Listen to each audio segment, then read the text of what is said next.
नमस्ते नमस्ते सबैजनालाई नमस्ते। आरामै हुनुहुन्छ?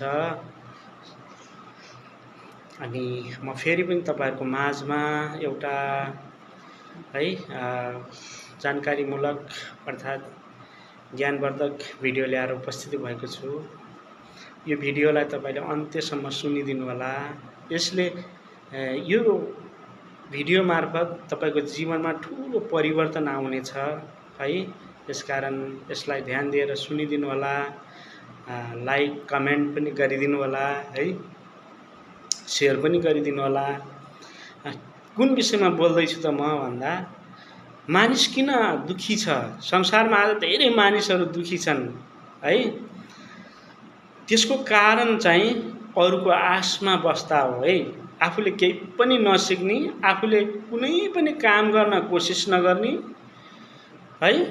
आफू चाहिँ त्यो जसरी उडुस मानिसको रगत खाएर जिउँछ नि, त्यसरी नै आफू जिउन खोज्ने, जुगा जस्तो भएर।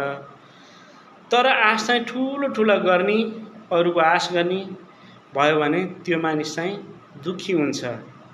किनभने पाउँदैन, दुखी हुन्छ। सोचेर मात्रै त कुनै कुरा पनि पाइँदैन। यसकारण हामी चाहिँ अरूको आशमा नबसेर हामी चाहिँ सिक्ने कुरामा ध्यान दिनुपर्छ। सिक्ने भन्दा के सिक्ने त?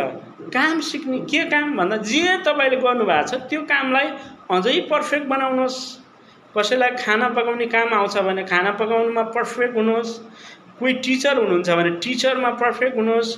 कोही बिजनेसमा हुनुहुन्छ भने बिजनेसमा पर्फेक्ट हुनुहोस्।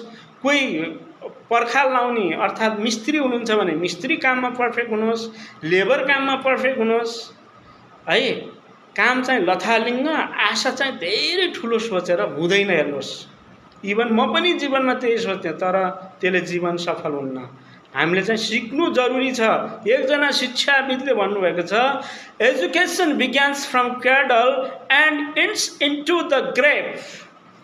उहाँले के भन्नुभएको छ भने, शिक्षा चाहिँ कोर्कोबाट सुरु हुन्छ र चितामा गएर अन्त्य हुन्छ। यसकारण हामी जिउँदासम्म सिक्नुपर्छ। म अब बुढो भएँ होइन, सिक्नुपर्छ। म भर्खरको बालक छु होइन, सिक्नुपर्छ।